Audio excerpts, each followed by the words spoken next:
Did I never actually hit? Oh my god, I never actually hit go live. You're Okay, good. You're all good. now we're live. Jesus, All I am good. so sorry. No, you're good, man. You're all good. Um, Let me just see an update on my phone. Oh my god, now we're live. Okay, sorry. So we'll truncate that a little bit just because Yeah. we got cut off. But No, you're good, man. for You're anyone all good. watching from the beginning now or just tuning in, we're interviewing Mushu's Collectibles today. Good online friend of mine. Sorry. And I can also hear myself in the background. Can you mute that a little bit just because wait, no, that's myself. Sorry. This is so scuffed.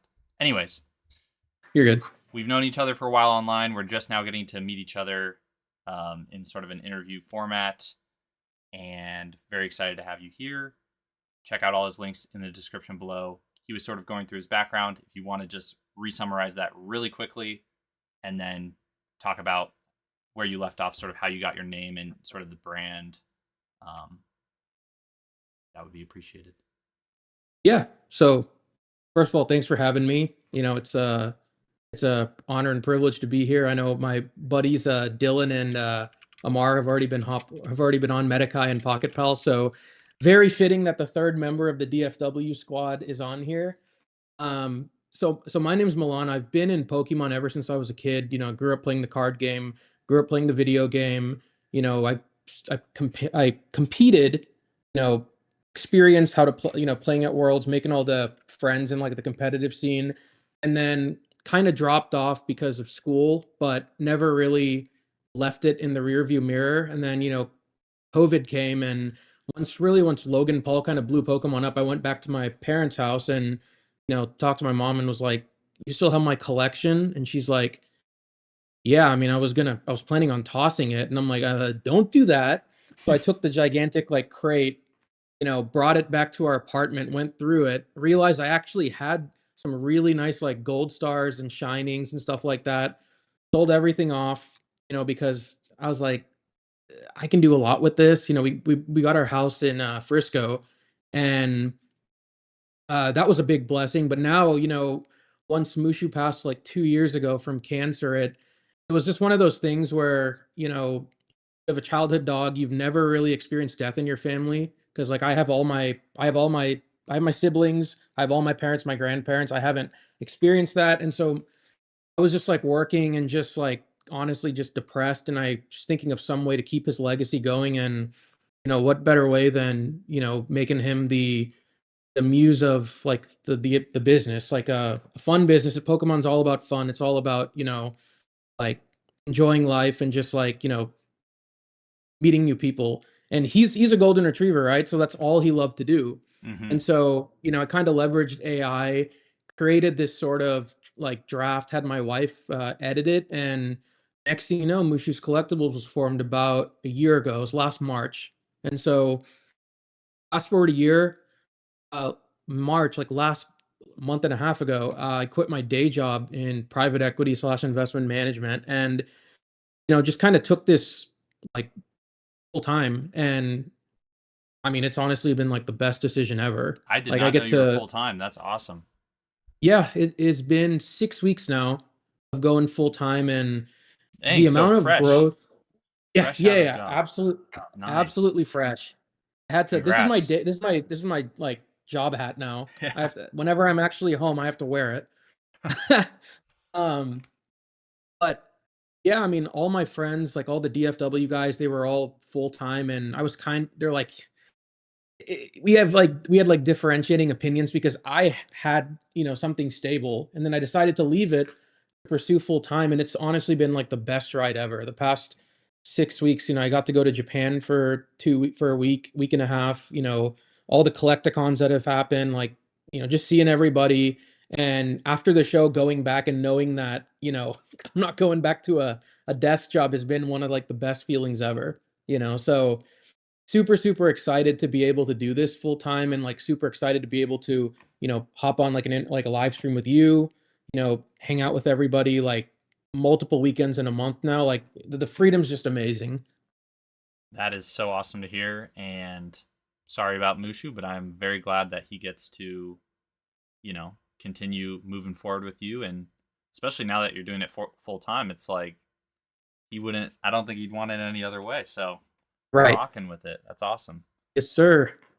Um, so full time for 6 weeks. That, like, I did not. So first of all, I didn't know you were full time, but second of all, I thought you were gonna say that you had gone full time last year, but you're just fully committing it to it now. But yeah, I will say, just to give you a shout out, the growth since you started has been like insane. Because I don't know how we actually interfaced. I think it must have been on Facebook or something. We did like a Facebook Hmm. deal or a trade or something, Yeah, that's and right. That's right. I remember you messaging me or something, or either I messaged you saying like, "Do you have a collector Instagram or something?" or vice versa, and you were like, "I just started this," and I just Mhm. remember seeing you had 80 or 100 followers or something like that, and I was like, "Oh, I'm not gonna, I'm gonna repost him, but it's not gonna have any impact." But like now, I mean, I feel like you've scaled, and anyone who's like followed your post has been able to sort of follow that story as well, like what cards and items you started with, and just where Mhm. you are now. It's I mean, it's a full 180 night and day difference. It's super cool to see. So I guess for someone who has had like massive success, I feel like, for a relatively short time frame, do you have like any pieces of pieces of advice, not necessarily for someone going full time, but just like how you were sort of pretty much how you start from nothing and build your way up? I don't. Could you maybe explain a little bit more of your backstory in terms of what cards you started with? Was it the Espeon? I can't remember Yeah. exactly. Yeah, so one of my friends, Genny, local to Dallas, Gangers Collectibles, I still remember going up to him and I'm like, listen, like I got $1,000. I want to buy something to start this out. And I'm like, you have some Espeon VMAX Alt Arts PSA 10. Let me buy three of those and let's get this started. And he was like, you know what? It's like $20 under market for each one. Like this is before the big alt art boom as well. Yeah. So he really started everything. So, for him, I'm like eternally grateful because he kind of like lit the flame that got this entire like journey going. And so from there, I have a background in finance economics. I'm a big numbers guy, and I talk to a lot of people, and what they essentially told me is they're like, when you're starting small, you want to try and get your margins lined up and just snowball it into a bigger and bigger and bigger thing. And there's a lot of luck involved to it as well. Like there was the one time I was on a rant, like it was very early on, like some guy sold me a Gold Star Latios, Gold Star Charizard, and a damaged Gold Star Latios for like 1K, all raw for 1K. As soon as it came in, I had a buddy in Houston. I think he paid me like 2,700 for the Charizard alone. And then like Ooh, The Ladio sold for 1,500. Ladio sold for like 100. And so like immediately wow. it was one lucky instance that like tripled or quadrupled where I was initially at. And as soon as that happened, like it's as if the dominoes just fell because I started getting into alt arts and stuff. Then the alt art boom happened, and so you have appreciation on your inventory while you're scaling up. It just makes it go faster. And over the time, I got into gold stars. Then when I got into ponchos, I think that's really when life like changed because I got into them like relatively cheap and compared to what they are now. And whenever I got into them, it's like they just exploded in like the 5 6 months, like as soon as I got into them. And I had the first YouTube video I posted in Vegas where I went with like 40 of them, all PSA 10.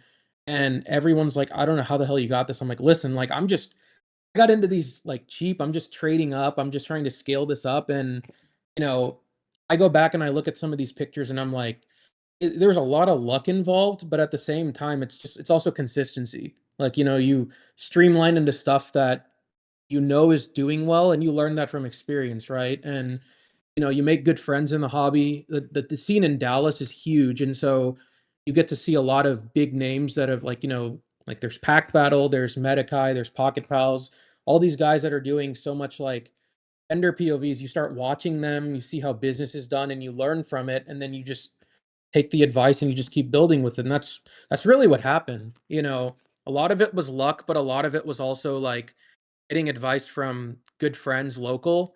And I think it would have been a different story if I was in completely like in a different market because it's just so hot here. Like, there's a lot of money in Dallas. There's a lot of people with high end stuff. And if you do enough business, your name gets around, and you can get some pretty good deals for the most part. Even from vendors. And Yeah, I think so, too, when I would start to see your posts, it felt like you really were snowballing, and or it depends. It can go either way, where you sort of break down a grail into smaller ones or you mhm, combine into a bigger one, and it felt like you were to a bigger one. constantly I mean, you were doing it at such a rate where it was like every couple days or every week you had a new really big chase card that, like, that's everyone's grail in the hobby. And even though it might be temporary or it might be a means to get to a certain other grail or a certain poncho you want, just that sort of exposure I felt like really blew you up. And also, Yeah, again, I mentioned this the last two streams. I feel like the DFW boys, in my experience so far, like even right now, they're reposting the fact that we're on stream together, and it's just like they roll deep. So when you started posting, I feel like the traction was just like crazy hot right from the yeah, start. And you take good pictures, clean background, like clean, yeah, so that's part of it too. But it, yeah, it's definitely been cool to see. Someone yeah, said Mushu is the goat, but didn't he start with a lot of capital to begin with? I think he. I mean, you started with the 1K, you're saying, and then yeah. rolled into, let's say, those gold stars or whatnot, and then from Mhm. there, did you? I guess from those gold star purchases, maybe you went into alt arts or something. At what point did you get into the ponchos? I guess between when you started with the Espions, let's say, what was it? You said a year ago or just over a year ago? Yeah, yeah, yeah. It was last March. The I mean, wooden table. yeah, I The mean that highly coveted wooden our table. dining table is literally goated now. Like everyone's starting to use dining tables in the background, Priceless table. um, but so my circumstances were pretty unique because, like I said, everybody else in Dallas was already doing this full time around the time that I was starting up. And so I was able to grow this business with such little capital because I had a stable job to pay the bills. I wasn't pulling any money out of the business. Like I was paying for travel and stuff with my actual day job, but all the money that I was getting from the business, I didn't take any money out. I just kept snowballing it into bigger, bigger, bigger. And so, up until last month when I quit my job, I've never had a reason to take money out. So, when you're in a circumstance like that and you have something big in front of you, you don't ever want to, pull out. You just want to keep the momentum going. And so for me, it's basically I put my thousand in and I never looked back. I told myself, and the idea behind it is, if I put this in and shit hits the fan, the worst thing that can possibly happen is I lose $1,000 and I could potentially go back to a 9 to 5, having all the experience and everything. But I kind of just kept telling myself, it's not worth it to keep putting more and more money in. You want to work your ass off and build it from scratch, because that's when you can get to a point. Then, when you look back, you're like, I really built this, with hard work, like all my time, all my efforts. And the culmination of all that, like sitting back after a year, because in March it was my 1 year mark. I sat back and I talked to Pocket Pals, I talked to Atlas, when I talked to all the local guys, and I was like, I mean, I feel like this is a good time to take the training wheels off and start doing it full time. And now that I kind of got, like, my inventory at any given show is like 100K, and so all I really have to do every month is pay the mortgage. And Hmm. so, I think you mentioned it in like the one of your previous interviews with Amar or Dylan. I mean, I have 30 cards worth 100K. If I ever need to pay a bill or something, I can sell one card and I'm fine, like for Yeah. 1 or 2 or 3 months. And so was strategically building out my inventory so it had maximum liquidity, but I was also catering to what people want. And I think you just have to be very, very strategic with it, because it just so happens that, like, the content is great because people love the cards, but at the same time, if I ever want to move one of the cards, it moves, just like that. Yeah, And the ponchos are, like, I mean, absurdly, and crystals and all those, despite their price mm, tag, they are very, very liquid. right. So there's, yeah, that cannot be understated. I think no matter how high they've gone, they've been pretty liquid uh, Yeah, throughout that I process. think I think so too. I mean, it just feels like it's gotten a lot easier because of all those, like, all these different liquid cards. The hobby's grown so much over the past year. But going back to your question about, like what advice I would give to somebody that's kind of just wanting to start out. Um, what I prioritize, like kind of my real secret of how I grew everything is I focused on branding and I focused on networking because I mean, you can have like a lot of money in cards and stuff, but if you don't have the branding or networking, you're always going to have a hard time getting customers, moving stuff. And so, I started with Instagram. I thought of something that would be really, really that I could be consistent with. The dining table, I was like, it gives it the nice vintage look in the back. All the cards are, like it just has a really good like, I wanted to make sure my feed was super, super consistent, like super, super chiseled out. And I came from I worked some years in wealth management. I worked in client service. I knew how to talk to people, how to treat people, because that's more than half of your business. The other half is also execution. And I worked with a lot of managers, financial advisors. So like I know the numbers, I know the strategy behind it. I kind of combined the two into one, and it kind of naturally just like blew up. You Yeah. know, I mean, I think you sort of just rolled with the punches and had the momentum to keep it right? going. And I think it is probably a little bit simpler than people think. Uh, Mhm. like to your point, like a huge portion of it is just like customer service, whether it's throwing in an extra card or like shipping out fast or like little things Right. like that where someone will be like, I'm looking for, again, maybe it's a case of boxes or a poncho or Mhm. something. I had such a good Mhm. experience with Milan that I know if he has one, I'm even sometimes willing to pay a bit more just to know that I don't have to go through this whole fiasco or, maybe fees Right. or are they a trusted source or things like that. So the branding and like just your sort of efficiency as well is very important. I feel like too, like I have not been someone to be a huge fan of the graded guards, not because I don't think Mhm. they're a cool product, but because I just feel Mhm. like there's not much that's proprietary about them because there's so many other iterations that get made. Granted, there has not been one that has looked better in my opinion. Maybe the slab max, but those are more like metallic. Uh-huh. But I feel like a lot of your pictures too, you utilized that color matching really Mhm. well, and it sort of made these cards just like explode out. Like I don't know, the first one Right. that comes to my mind is like the Mega Gengar and ones like that, where it The just Nebula. yeah, it just looks so good. But Uh-huh. I mean, that in and of Mario, a Poncho, that's probably my favorite. If you don't consider it your favorite, I think the Team Skull Poncho is probably my favorite. I Team think Skull, yeah, because it just reminds me like, how Pokemon kind of like blew up through COVID. He kind of looks like he's got a COVID mask on. So I always look at that and I'm like, yeah, I remember those times. Those were not fun times, but it's also the only one that's not part of like a pair. So it's like it has standalone value. I think my least likely, to be honest, has to be it's probably got to be Charizard Mega Y. It's because it's just I mean there's nothing really like special to it. Like it's the same color yeah, as like Charizard. So I don't know.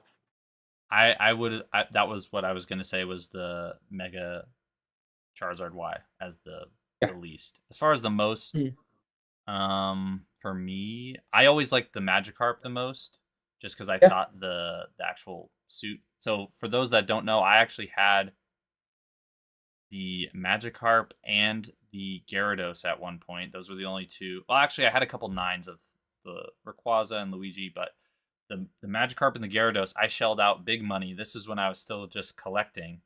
I shelled out 2.1K for the Gyarados, and I Mhm. think 2050 for the Magikarp. But like you said, there was a boom that happened, like a mini Mhm. poncho boom, maybe in the middle of summer last year or something like that, where Yeah. I had the Gyarados for maybe 2 weeks. I paid 2.1 for it. Within 2 weeks, I was able to sell it for 3.1. So I was like, Yeah. I can't Can't say pass no. up on this, Yeah. even though I, Yeah. like, I didn't even have enough time to enjoy it before the price Huh. had like gone up 30%. So got out of that one quick. And then actually the the Magikarp, I think if I remember correctly, I think I traded it for like a PSA 10 Moonbryon with other stuff as well, which at the time was Mhm. like, what are you doing? Yeah, But yeah, yeah. I don't know. Me and Moonbryon do not have a good relationship because I have zero now. But um, so I guess you said, I guess before we got on stream, that you did a huge Poncho deal. You can't really disclose the numbers, but you posted it to your story. For anyone who doesn't know, go check that out. But I mean, what was it? 10? It's a full set? 10 ponchos? Or what's the number? Yeah, it's Ponchos? all 9 of the full art ponchos, and essentially it's like it's kinda like my personal set because I've always rolled with 1 full set because that's kind of how I've branded myself around ponchos. Having a full set, a lot of people remember that, and, when you're vending, going to all these different shows, when people kinda see that, it's a perception that they always keep, and when they see you at other shows, they'll know that, like, "Hey, Mushu has all the ponchos. If I ever want a poncho, I'm gonna go to him because I know he has the full set. If he has the full set, he's probably gonna work on extras, which I've always done." And so opportunity came where it's like one of those situations where you just can't say no. And my whole set of 9 sold all at once. And So so it was sale. all. I'm sorry to cut you off. It was all You're good. a cash or a sale transaction as opposed to like partial trade or anything like that. Uh-huh. All Wow, cash. It's gonna be all that's cash impressive. for it was the 2 the Mario Luigi halves weren't included because I didn't have them, but the full 9 were. I think all of them were almost 9 or 10 certs, so it's like, for a collector to have that, like, that's like the pinnacle of collecting the ponchos. Like, you don't wanna have super, super old certs, you wanna try to have as clean of a set as possible, and so I think that sale is gonna go public next week. So the data is gonna come out on it, but, like, for me personally, like, I had a lot of opportunities to break up the set and individually sell them, but I really wanted to find that one collector that truly wanted them because that's how I collected the set. I pieced them together, kept them together, and it's a full circle moment that they're moving all at once as well. And so, that's very, very thankful, very, very blessed, and I still have, like, an extra Mario and Luigi, so I'm probably gonna do is I'll sell them and I'll go complete a set again. 'Cause it feels so weird, like, now it feels so weird going to any show without a full set because it's like that's kind of like an extension of, like, my brand, like, just having them. So, it's It's gonna an be exciting to expensive, go. expensive Yeah. extension. Yeah, very expensive, but, I've kind of whenever I build out my inventory, I build around them. What stuff goes well with them, what stuff doesn't go well with them. I think everything through, and I try to paint a bigger picture every time I go to a show. So people, I just have a very, very big emphasis on presentation. I used to share vendor tables with other Dallas vendors, but then I realized, like, if I really want to do this full time, I'm gonna have to get my own table, and so I got to really, really work on presentation. And I think that's really what's most important when you're going to a large collecticon, and 99% of the people have the exact same things. It's like, you're some people have ponchos here and there, not many people have the full set, and then when you build cool stuff around them, you attract a lot of attention, and which means you get more business, you get more people, like, engaging with you, and that normally leads to, you know, like, good relationships, good networking, etc. Or yeah, even just good conversations for a lot of people that Mhm, can't maybe afford them. I remember when I brought my, I paid strong for them at the time, but when I brought my, I mhm, had the sealed Mario Luigi boxes. uh-huh, I couldn't even fit them in the case, but I like had the case like sort of sandwiching them. But mhm, a lot of that was just conversations with people being like, "Whoa," a little kid yep, or parents or whatever, mhm, and just starting that conversation was always an interesting one. So, and it's no, yeah, it's there's some of those items that are so like highly coveted. It feels like that you're not too upset if they don't sell necessarily. Like I am right, someone who I've mentioned this with Amar that I go for volume probably when I've vended instead of mhm, like bigger ticket sales. But with that being said, yeah, there's also that attraction piece to the table. Constantly gets mhm, eyes on it. People are going to do laps, come back to your table, try to mhm, negotiate something with you. So there's pros and cons right, to each, but I don't think there's any one right way to do it. But yeah, so I guess so you have two. Ponchos left currently, it Mhm. sounds like. Yeah. And then what else do you have in your inventory? I know you have a couple other big cards, but is it Yeah, I mostly, have or what do you that plan to do with that? Do you know yet? Um, with like what the with when with the my sale the rest of goes my through, inventory. when the sale goes through, are you going to be? Yeah, I guess I'm curious on what your strategy is, or if you haven't So fully thought that through.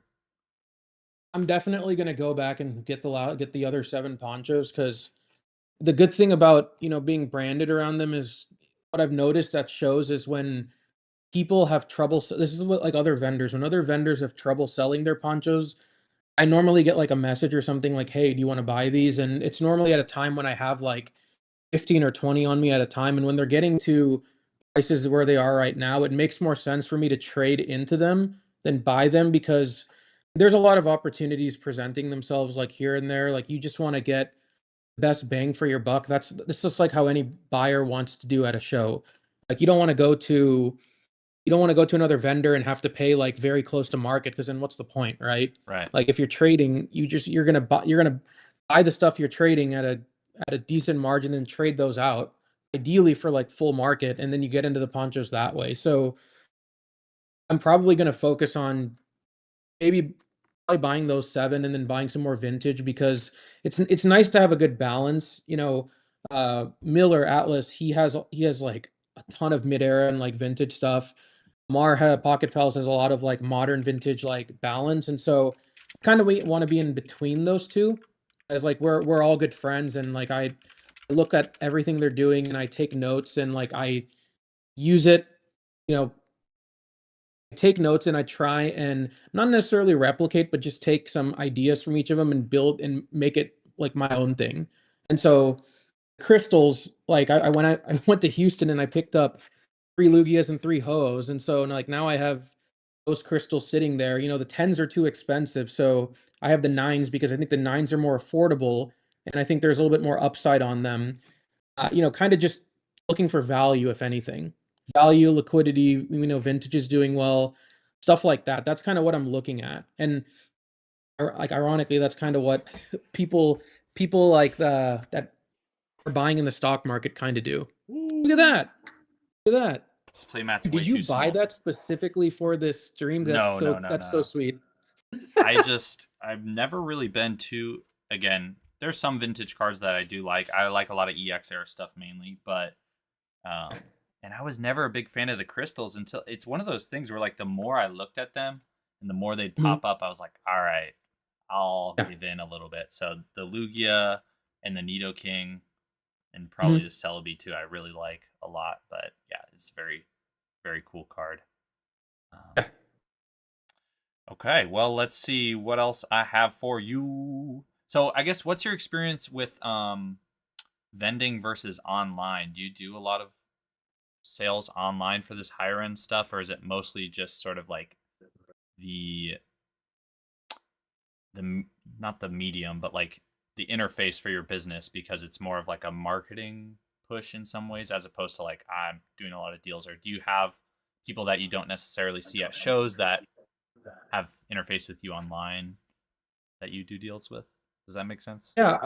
Yeah, I think it's probably like in terms of sales, like deals, I think it's 50-50. I think half of them end up coming through at Collecticons front row, like our local shows, and the other half I end up just like shipping the cards out.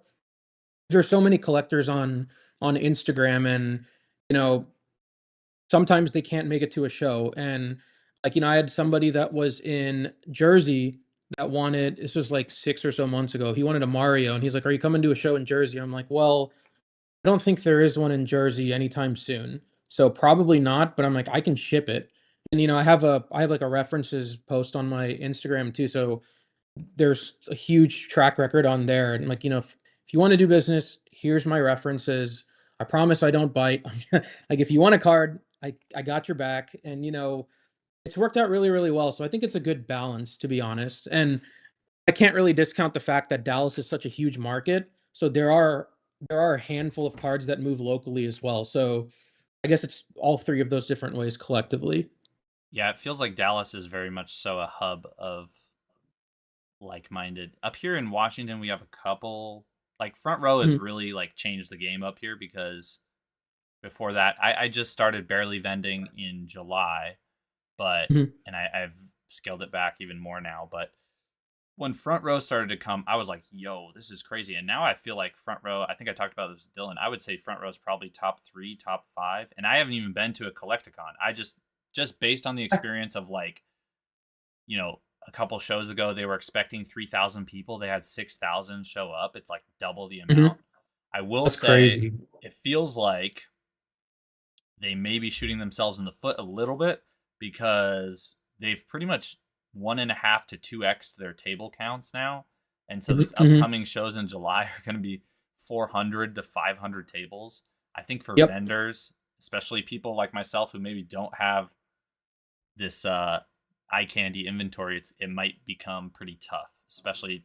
Mhm. And we'll get into the actual market right now in a minute, but I have been sort of preaching a little bit that it feels like, and I don't know, all this new black and white stuff has come out, so maybe the hype train goes on, but it feels like maybe in summer we might take a bit of a dip, but we'll see. I don't even know. Um, and I guess on that topic, Sealed Capital, who's I think he's also in Dallas, isn't he? I don't know if you've talked with him before. Might be Um, Houston. okay, Houston, he's Yeah, there. close enough. It's all the same. Thoughts on the new black and white set? I think it's good. Hype probably won't be as good, but a solid set. So yeah, that was one of my questions too. Was what are your well, I guess let's backtrack a little bit. What are your thoughts and first impressions on Destined Rivals? Because that's what I've been asking. I'm going to continue to ask until the 28th when it releases, and probably after. But I like it a lot. Like, I grew up ripping a lot of Team Rocket packs back in, like, the WotC era. I didn't rip too many of the Team Rocket returns, but, I have a lot of nostalgia for the Team Rocket sets. Like, I think it's a great set. I do think that there's a lot of hype on Rocket right now. Like, and it kind of stems from the fact, like, I had the Rockets Mewtwo EX in a PSA 10, and then I saw that, like, one of the ZNG, and like ZNG has basically become like the market now. Everybody looks at those auctions and they're like, okay, this is what the auction hit, this is what it's worth. And like, it went unpaid, and like the Snorlax went unpaid, and those are like the two cards have been super hyped heading into the set, and they're starting to, like, it seems like they're starting to decline. I don't know if that's because people think that the set is a dud or not, but when I hopped on Whatnot and saw people ripping like the Giovanni's Mewtwo. I mean, it seemed like a decent card, and then I looked at it more and I'm like, "This is actually pretty cool." Like, I think the set overall is gonna be really, really cool, but there's just so much hype going into the set that it's kinda like an earnings, we're excited, and then when the set comes out, what could very well happen, like you said, is we have a dip because, too many people are excited, and maybe when it pans out, there's not as much demand as there has been, like, leading into it, you know? And then I you have think, people, like, scalping the set too, so. yeah, I was going to say, I think historically, I feel like people are forgetting that 99.9% of sets historically, and I've only been here a couple years, but they drop Mhm. after release, like a couple weeks after release. Now, Right. when to buy back in or when to really jump in is up for debate, but I feel like people are just assuming because there's been so much supply issues that they're not going to be able to get Rocket, and it's like Mhm. this is probably going to be printed for the next 2 to 3 years at least. Right. And just based on everything I'm hearing from other creators online, it feels like Pokemon is going to centralize their focus around, I don't know, it sounds like surging onward. I mean, Mhm. Journey has absolutely taken the shitter. So, Mhm. and that like doesn't even feel right saying because it's still like 180 a box or something for brand new set. Right. Like Right. Surging is 250 or something. It came out 7, 8 months ago. So I do think like to me, it's not even a question of if it will do well. It is like a Mhm. gorgeous looking set in my opinion. I don't It see how is. it can't do well. It's just to me whether or not paying 270 now or whatever people are paying is means you won't be able to get it at a better price. What I did, I mean, I got a case at 1400, which I was like sweating pressing the buy button on that. But Yeah. my thought process is, all right, I get one case at least. It's like 200 a box. If it, or I guess it's like 220. if it goes down way below that, I can just kind of dollar cost average in or get a little bit Right. lower. But at least I can't be Mhm. upset.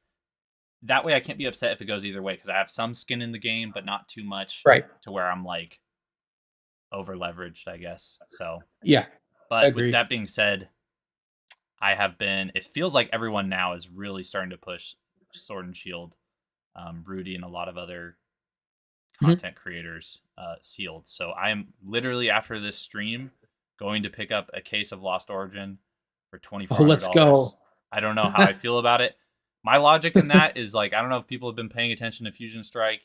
It is at like 600, 650 a box now. I think Yeah, someone messaged me the last sold case was 4,500 on TCG Player, which I was like, shouldn't it? I thought it was that's like. insane. So my logic there is LO feels probably too cheap to me, and I have no Yeah, cases of it, so I want to get again at least some exposure. But yeah. it is a really risky. Well, not risky in the sense of reprints, but just like it's a lot of money to throw down. Yeah. So, but with that being said, all the SV sets are like 1,100, 1,200 bucks. So my Mhm. logic there is like I would rather have one LO case than two of pretty much any SV set. Maybe Mhm. surging, but it's I mean it's like 15, 1,600, so it's like Mhm. a sizable chunk more expensive. But I kind of Yep. went on a rant there. I agree with you on Destined overall. What do you think about Black and White? I'm like not sure how I feel about it. It looks good. Like the artworks look good. I'm just kind of Oh confused yeah. like what Pokemon's doing exactly. It seems like a brand new concept essentially where they're cuz I we always have historically gotten two Japanese sets per one English set except for Mhm. specialties I think are 1-to-1 and like high class versus regular. I don't know. But it seems like for this one, they're splitting it into two different names, the same as the Japanese one, but it is still kind of a cohesive. Obviously, black and white era is like a single era, but there is a black Yeah. bolt and a white flare, and they have different Mhm. cards in them. And so it's getting a little confusing to me, but I'm curious what your thoughts on it are so far.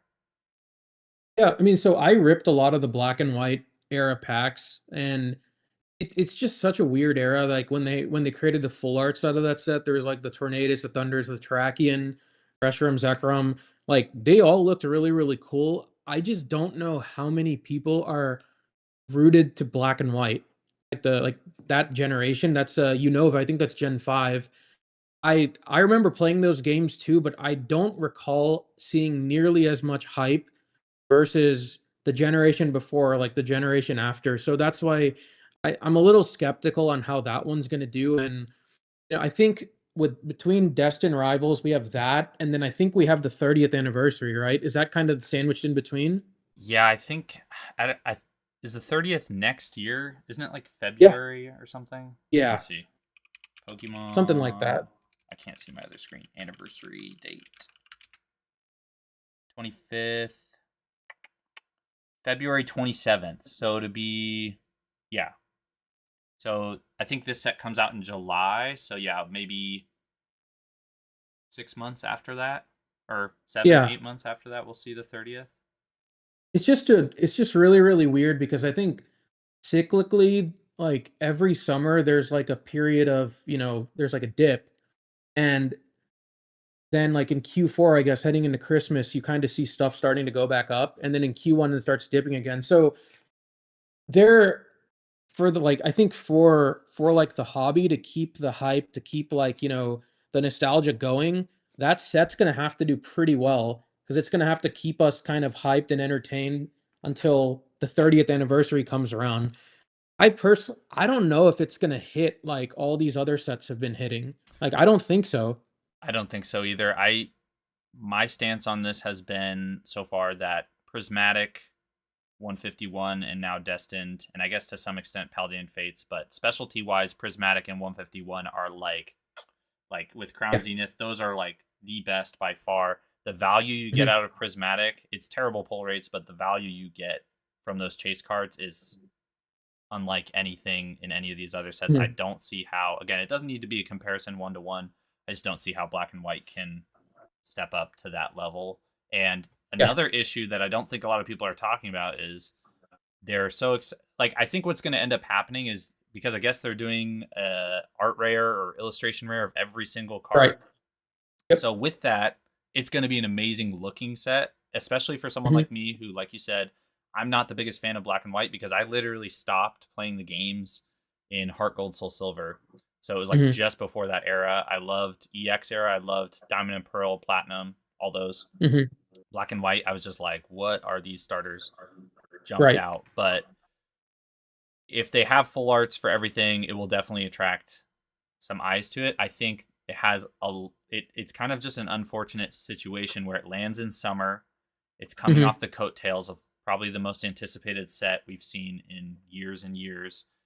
Mhm. And if everything is shiny and special, then nothing is shiny and special. And so if you Exactly. have 150 full arts or whatever, it's I think the value of a lot of them are going to stay pretty low. But for Yeah. collectors and for people who love black and white, I think it's going to be a great set. That'd be great. Yeah. Um, it will be interesting though, because some of the I liked actually the look of some of the specialty boxes. I don't Mhm. know how I feel about the ETBs, but I saw a couple of the promo boxes. There was a Victini box too, so it does look cool. Mhm. I'm interested to. They're trying a bunch of new stuff. Like they're trying a set full of illustration rares. They're trying a split Mhm. two different ETB. I guess they did that with Battle Styles, but sort of like two mini sets that are a cohesive unit. And they're also Mhm. trying a new rarity, the black and white rares. Yeah. So they have the Looks Victini. pretty cool. Yeah, I Looks pretty like the cool. concept. It's just interesting that they're trying so many new things all at once Right. with Yeah. black and white of all eras. Seal Mhm. Capital says we need some Gen 2 love. I agree. Gen 2 or Gen Yeah. 3, I would love Yeah. to see. I'm sure they do that at some point. There's no way they don't. If they've done it with Gen 1 and now Gen 5, I would be shocked if they don't do that sort of style of specialty set for other generations too. Keep it Yeah, going. I They're gonna mean, milk that shit. if they did like a 151 version of Gen 2, like a Neo, paying respects to like all the Neo sets, that would go crazy. Like Yeah, you'd have you never know what Umbreon, they're gonna do Espeon. for. Yeah, all those like Tyranitar, Whew. Typhlosion. Yeah, I think too. Yeah, same thing for Gen 3. I mean, we've gotten it. They've given a lot of Gen 3 love actually in Mhm. Sword and Shield. They had Rayquaza all over the Mhm. place, and then even now they have Groudon, IR. I guess a couple of them here and there. They don't Mhm. seem to give. They obviously did that in XY as well. So it'll be interesting to see. Mhm. Definitely looking forward to that. But let's see, we've been live for well, I don't know when we actually went live. I guess like 5 minutes late, but um, we'll wind down soon. I put above. It doesn't look like there's any more questions, but so you gave your take on advice you would give to people trying to start out, maybe snowball their Yeah. whether it's for business or just to sort of get a position to start doing tangible Mhm. things in the hobby. What Yeah. would be what have you noticed that you think is the biggest mistake that new collectors and or maybe people who want to go into business in the space do? I don't know if you've Um, or maybe something that you thought that like I know I don't want to do this because I don't have faith in that panning out well, I yeah. guess. I personally don't think like a lot of vendors, especially in like Dallas, like newer vendors, they they literally just FOMO into whatever they see everybody else, showcasing, and prices have gone up a lot on a lot of different things. Like right now, if you want to be successful from scratch, you have to find the pockets, and if you want to find the pockets in the market, you have to like do research, you have to watch vendor POVs to like see like cuz a lot of people like I watch a lot of vendor POVs myself. All my friends do them, all the big names like Bulbasaur, Garchomp, Pack Battle, they all do them. And half the time now that I'm doing Pokemon full time, I just have it up on the TV and I'm just seeing how the conversations go because you get a lot of commentary from both the buyer side and the vendor side, and it's like you need to culminate all that stuff into determining what you want to actually do because it's like it's like, the Motley Fool. It's like watching it's like seeing an article saying like these are the best 3 things to buy into, like buy them now before they blow up or something. I mean, a lot of things have already blown up.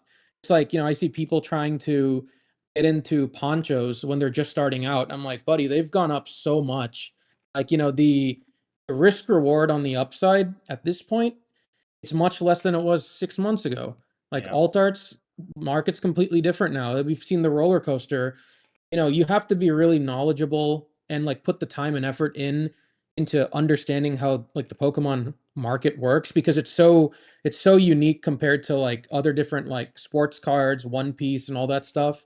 It's very, very different. And I feel like you have to do your due diligence before getting into something. Otherwise, you end up taking like a loss early on and you just lose all motivation to like want to grow something.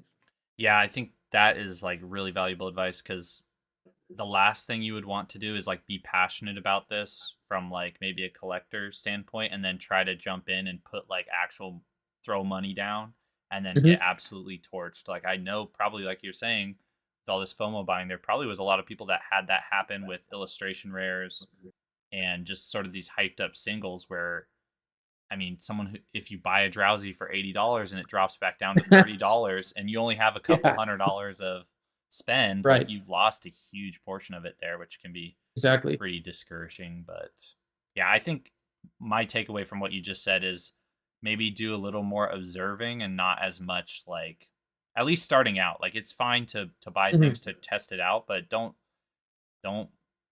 bet the farm. Don't put all your eggs in one basket and just expect like it's hard because some of these things with the market once they're already in motion it's kind of already too late if that makes sense, Hmm. and so there's some Yeah. things where I've just like accepted not like I've missed out like evolving skies at this point. There was a small pip there where like when it was like 1200 1300 I was like yo I will offer you $1,100 for this box or whatever. Yeah. And I wish I did Yeah. just because I know at some point it will be sky high. But now that it's pushing 15, 1600, whatever, Hmm. to me personally, I'm just like, you know what? I'm okay with missing it. There are other sets out there that I can Right. still get that same return. But a lot of Yeah. people just want it's going to be a generational set, but it's still, I don't know. I'm still being realistic and like honest with myself about being like, Hmm. there will be more opportunities. You don't need to try to catch them all. I think Right. also just going against the grain sometimes I would suggest doing um and like you said finding those pockets. One of the best plays I did over the summer or like it wasn't even that long ago. It was maybe 4 or 5 months ago was buying those two Sun and Moon base cases cuz you Hmm. had Chilling Reign and Lost Origin, Fusion Strike. They were all in like the mid 2000s. I was able to find two Sun and Moon cases for 1800 a piece. My Wow. logic there is, well, they're Sun and Moon cases, but also they have an Espeon, an Umbreon, a Lily. Like, it Yep. can't be that bad. And I was like, I'm okay with sitting Right. on these if they don't move at all. But that came out to Hmm. $300 a box. Yep. I opened up It's one of the cheap. cases to verify they were legit, and I've just now finished trickling all out of that first case. But I was Hmm. letting them go at 450 to 500 a piece, and Yeah. so I've pretty much gained everything back, and now I can Uh-huh. free ride off this second case as long as I want. Exactly. And so I just feel like everyone's eyes were on one thing, and sometimes, as long as you're not getting too niche and like in the weeds, um, Hmm. you can do pretty well. But now I'm sort of doing the opposite, which is I trying to get out of some of my XY and Sun and Moon stuff that I have, just Hmm. because. Again, I listen to a lot of Rudy Alpha Investments. For anyone still listening, for the 10 people still listening, this is, you hear so many people talk about Rudy, but I genuinely advise any of you to watch any of his future videos when you have time, whether it's about Magic, Pokemon, Legos, the stock market. It is so informative and actually very helpful. So that's all just to say, yeah, sometimes it benefits you to go against the grain. And like Obsidian Flames, perfect example. This set was, I was told, was the absolute worst. Charizard with the crown, terrible, terrible, terrible. I think it's like the second or third best. I guess it would be third best SV Hmm. set that's out right now, I think. because it goes Surging, Paldea, or I guess Twilight as well. But it's top 5 either way. It's doing better than like Temporal Paradox, SV Base, like a lot of these other Mhm. sets. And all that is just to say, I think I mentioned it on the last stream too, that like sometimes when everyone is bashing something, what ends up happening is nobody has it like later Yeah. on. And so now it's Yeah. like it's become this more scarce resource. So I don't know. Right.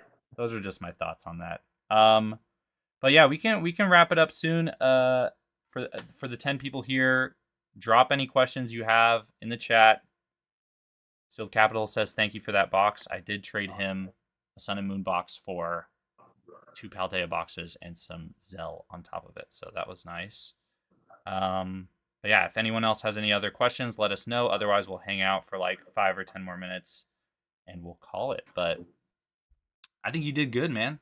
You said you were nervous, but you spoke Yeah. very Maybe it's the eloquently. Mario hat. I know, yeah, this is the confidence booster. There you go. I tried to wear this at a show once and it was just like too hot on my head. I was like, I Yeah. can't do this. But the one I really wanted was the Magikarp hat from the Pokemon Center. They have one that Oh like yeah, sticks yeah, straight up, but it yeah. is so expensive. It's sold out on Pokemon Center, and Uh-huh. the only place you can find them is on eBay, and they're like $100+, and they sell for that much. And I'm just like, you guys are disgusting. I'm not doing that. That's ridiculous. Yeah. Okay, I'm not seeing any more questions. Do you have any questions for me before we wrap things up? Yeah. What do you think is the next sleep? What do you think is the sleeper play right now? Like, if you had to choose one part of the market, like one pocket in the market, what do you think isn't tapped yet? It's a hard question because I sat down with Atlas and Pocket Pals, and like we talked about this, and it's really hard to start finding pieces that have been not been fully tapped yet. The one that I thought myself was, it's the reason I got the Legendary Collections Pikachu. I think Legendary Collections has been such a slept on set, and I think that PSA 10 Charizard doing but it's like 35,000 kind of started waking up a lot of like the low pop ones in that set. And I saw Snorlax get circulated around. Gengar I still haven't seen anywhere. Like I had the Dark Dragonite.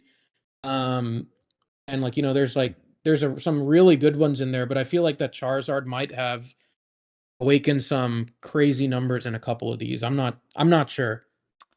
Yeah, I'm trying to Such an old think. set. It feels like everything is up right now, so it's hard to say that Yeah. anything is necessarily like the best buy, but I think the Mhm. principles I've noticed is generally it seems like some of these specialty sets and Radiant collections, like whether Mhm. it's from Generations or Legendary Treasures, those types of cards. I mean, the the amount that those cutesy cards have commanded over the years is like insane. Mhm. I don't know if that's just because like it's been a while and a lot of those XY um, Mhm. and black and white cards are so low pop, those full arts, that it's just the way it is. But that's one thing I would consider looking into. Again, now it's maybe a little bit tougher because there is so much more modern product being printed than those Mhm. eras. But I think the principle still applies. I'm I think so. trying to give some more thought into it. I almost wanted to say like no. I was gonna say like raw EXs, but I don't think that's a good or like nines, but Mm. I don't know. Well, There's some and that's not a cards. Yeah, there's some where it's just like the discrepancy is so big between the 10 and the 9. yeah. Like you'll find an Yeah. EX that's like 5 grand in a 10 and then it's like 200 in a 9 and you're like Yeah. how far off is the 9 condition wise from the 10? There's a lot of old Right. cert 10s that are like the Uh-huh. same if not worse. They would regrade a PSA 8 today. And so Yeah. whether you're talking from a collection standpoint or just like I don't know, potential regrade or just like the scarcity of it. I feel like Mhm. there are some sets and cards like that, maybe even Legendary Collection to some degree, but I feel like Legendary Collection, fortunately or unfortunately, got absolutely pumped during COVID, especially. Oh, But yeah. Yeah. there's definitely probably still some opportunities there. Again, I mentioned, I think with Amar or maybe Dylan, those are the only two guests I've had, that the Legendary Collection reverses still do like very, very, very well at shows. No matter what Yeah. condition they're in, raw, beat, damaged, there are people that collect them. Just they Yep. I think they've had such an impact with those Mhm. reverses. But let's see, we do have a question for the gang. I like that. Is there an oversaturation with vending in the hobby, or are we just getting started? I will let you take that first. Um, I'm so assuming they mean just like the amount of vendors, or yeah. I don't know, Yeah, I mean, the amount of people trying to do we it. yeah, we've had a lot of more local shows start popping up. Like we have this thing called NTX, which is in Plano, Frisco area, like north of Dallas, and now they've branched out to Austin. They've branched out to Houston. So now they're hitting the three big hubs in Texas. And I was unfortunately on vacation the last time NTX happened, but I was informed by like all my other, good friends in Dallas that vend that it was an absolute like it was crazy. There were so many vendors, there were so many people coming, and you know, one person, I don't remember who it was. One person that actually went there to walk told me there was like, wait, there's too many vendors, and there's like, like most of the people have the exact same thing. So Hmm. it's like, not only is the amount of vendors, because they're pumping out tables like crazy. I think the next NTX show is in a week and a half, and they're expanding the amount of space in the Frisco Convention Center. So there's even more tables. And so, logically, there's probably going to be an oversaturation of like the cards that you're seeing. It's going to be the exact same thing over and over. And so from a buyer's perspective, it was exhausting because you have to walk around and see this many vendors doing the exact same thing, exact same cards, and it makes me feel like the vending scene is just it's just growing so fast that like whenever the market does take a dip, I feel like there's been a lot of new vendors. I feel like a lot of them, 90% of them maybe, are just gonna get like wiped because it's like if you have the same thing as the person next to you when you're exiting, you're gonna have the same issue as the person next to you. There's gonna be like 10% that know what they're doing. The other 90% are just gonna be like, fighting with each other, trying to, undercut and get out of the same card. Like it gets scary when you start seeing everything build up like that and the market's like at an all-time high. Yeah, no, I totally agree. Um, yeah, I think the sustainability of these shows doubling the amount of tables, all these vendors pouring in, lots of buyers too, but like, yeah, as soon as you start seeing some instability in the market overall, I think it will be very interesting to see who's still here a couple Mhm, months after that. I would almost say I would agree. I do think the vending situation is oversaturated. But with that being said, I think the biggest issue probably comes down to branding and like mhm, sort of what we talked about at the beginning, which is almost like owning your customers in a way, the same way you would with an email list or something like that. And this reminds mhm, me of the conversation I listened to on Retrospect's channel with Brian Pokiani and Nostalgianomics and all them, where they essentially talked about, or Brian specifically talked about why he never liked TikTok was um, because, well, one, they were running all these coupons, whatever, but two, when it actually came down to the software being banned, or like, it got banned and unbanned, but essentially what that did was it showed all of these businesses, huge large scale businesses, how little control over their customer base they actually have. You remove their absolutely. platform from them, if they haven't built out a website and Instagram, things like that, like you've Mhm, essentially completely ripped them from their presence on earth. And right. so I think the same could be true for a lot of these vending situations where, again, Mhm, maybe someone like you who's taking more time to sort of curate not only the inventory they have, but also like the image they and like the conversations they have. I do think that the more vendors can do that, as opposed to just focusing on I can get 80% trade and keep rolling and rolling it, which is part of it. Like there's a benefit to that. But when mhm, things do start to downturn and you need to sell things and you don't have customers, or you're going to have to like wait out the storm or the cold winter, like having that customer base is super important.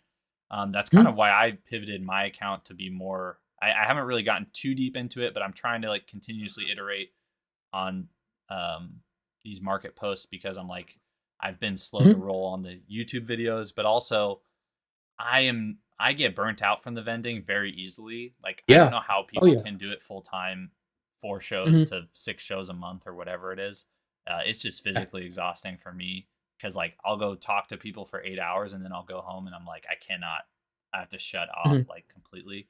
And so I'm trying to Right. find out ways to like build out people recognizing my page as well without necessarily Mhm. having to, but it still takes a lot of time. Everything takes a lot of time. um It does. I'm refining the process a little bit, but yeah, it's still like some of that black and white edit I did last night took like 3 hours probably because I was just like, Oh my it's a gosh. little bit off center, like just tweaking it. But I'm Yeah. trying to figure out like the template for some of that stuff. Yeah. um Showrunners are just farming tables. Yeah, it's getting a little out of hand, I would say, but It is. I'm sort of And cautiously optimistic about it. Me too. Like I'm skipping out on local shows until the next front row in July, which is probably not the best idea in terms of like just waiting for the next big one. But with that being mhm. said, I've offloaded like majority of my. I only have like 10 slabs left right now.